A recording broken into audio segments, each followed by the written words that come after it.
జై సాయిరాం.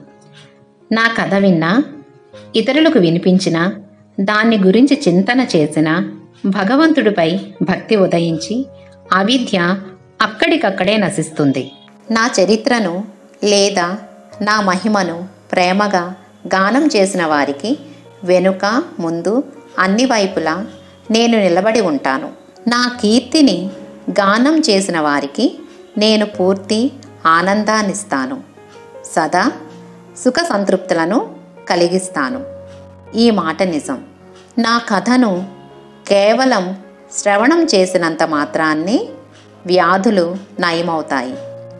నా భక్తులను నేను మృత్యు కోరల నుంచి తప్పిస్తాను.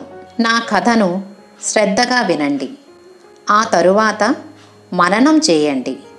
ఆ పిమ్మట నిధి ధ్యాసలను చేస్తే తృప్తి కలుగుతుంది.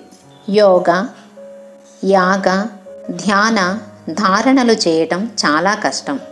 కానీ నా కథను వినటానికి ఒక శ్రద్ధ తప్ప ఇంకే కష్టమో పడనవసరం లేదు. నా కథను సజ్జనులు, ప్రేమిక శ్రోతలు వింటే వారి పంచమహాపాతకాలు పూర్తిగా నశిస్తాయి. ఉద్యాపనతో కూడిన వ్రత విధానాలు అవసరం లేదు. శరీరాన్ని క్షీణింపచేసే ఉపవాస తపవాసాలు అక్కర్లేదు. తీర్థయాత్రలు, తిరుగుళ్ళు అవసరం లేదు.